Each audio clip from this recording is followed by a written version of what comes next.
Assim, eu acho que daria para fazer só um programa só sobre isso, acho que da importância que isso tem para o Flamengo. Mas uma das coisas que chamou a atenção foi na parte em que vocês falam da criação de um comitê de conduta e também da criação de um código de conduta. Queria que você explicasse, né, como funcionaria esse comitê e esse código, e se ele também, esse código de conduta, também vai abranger até mesmo os dirigentes estatutários do Flamengo. Bom, Túlio, vamos lá. A governança de uma empresa, ela se dá para todas as áreas da empresa, não tem exceção. Então, começando pelo fim, é claro que ela se aplica também aos dirigentes. Em alguns casos, principalmente, né? Pelo que a gente tem visto ultimamente. Essa definição dos limites, elas têm que estarem atualizadas, porque o mundo muda muito rapidamente, né? Então, se você olhar tudo que mudou o mundo recentemente, o efeito de redes sociais nas vidas de todos nós, o Estatuto Flamengo não previa nada disso, não tinha internet quando o Estatuto Flamengo foi feito, quanto mais rede social. Então você precisa ter código de conduta para atletas, para os profissionais que trabalham no clube e também para os dirigentes, com toda certeza. Valeu. Vocês também falam em regras para eleições externas, né?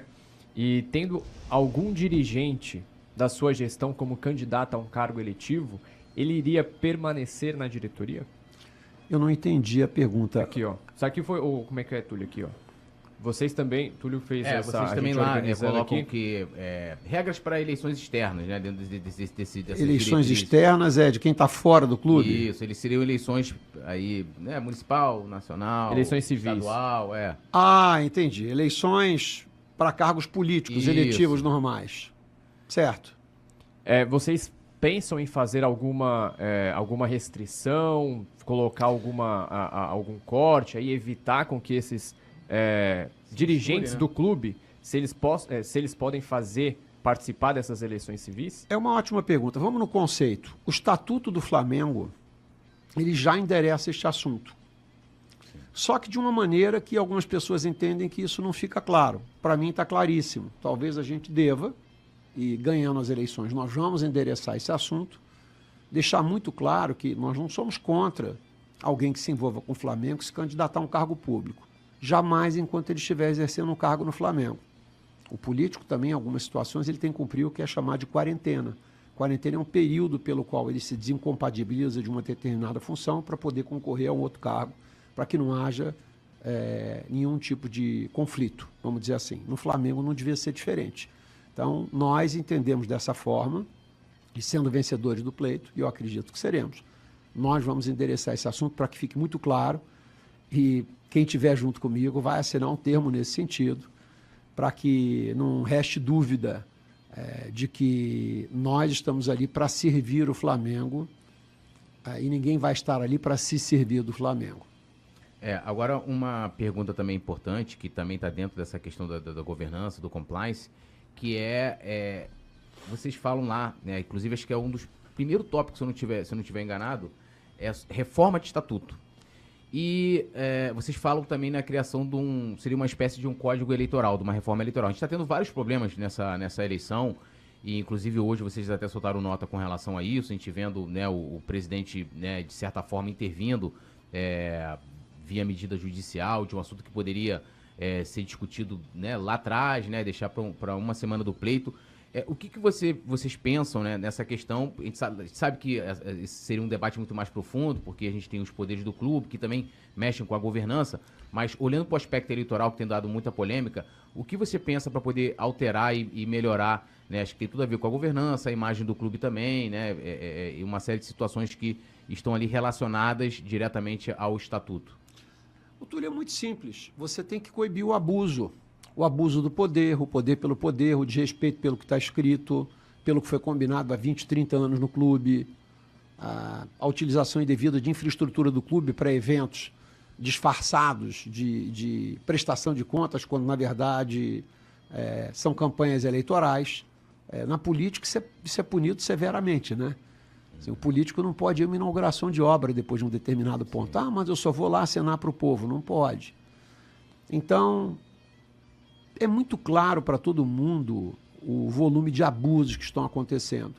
Então, uma das primeiras coisas que nós vamos fazer é tentar ter um regramento eleitoral que seja muito claro e que traga punições e consequências, porque alguns aspectos que já foram endereçados historicamente no estatuto do clube e nos regimentos do clube, e sempre foram respeitados, porque não havia uma punição clara, agora não estão sendo mais respeitados, estão sendo questionados. O modelo que está sendo questionado aí é o mesmo das últimas 4 eleições.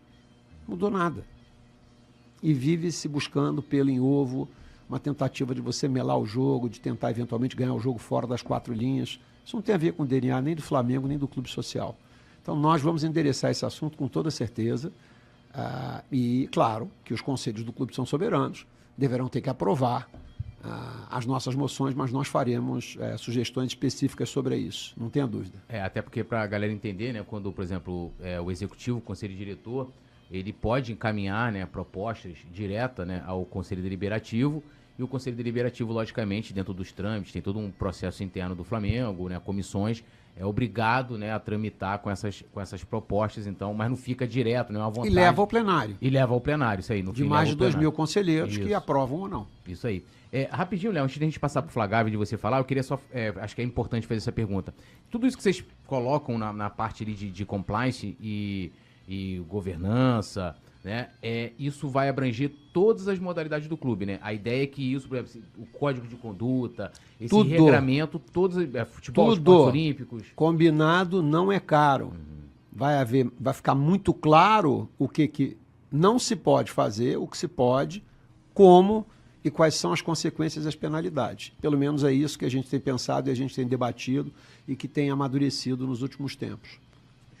Qual dessas propostas, né, de mudança estatutária, visando a eleição, por exemplo, qual dessas propostas que você vê que são mais urgentes, que já dá para o Flamengo tentar implementar já na próxima eleição de 2027?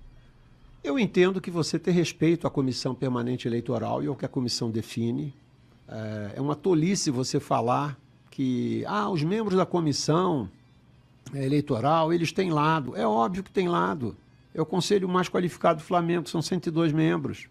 Tem 42 natos, 48 eleitos pela chapa de quem está na situação e 12 eleitos pela oposição. É óbvio que esses 102 membros são absolutamente politizados no clube. Os ex-presidentes de poder estão todos lá, os grandes beneméritos estão lá, os eleitos com esse mandato do presidente, 48 representantes da chapa dele estão lá. Então é óbvio que todo mundo tem lado. Mas dentro de um clube social, sempre tivemos um comportamento, vamos dizer assim, republicano até então. Então, o comportamento que a gente viu mais recente deixa muito claro que a gente precisa ser mais incisivo e mais duro com alguns aspectos, já que a boa educação e as boas práticas não vingaram. Então, há que se deixar mais claro isso e as consequentes penalidades, né?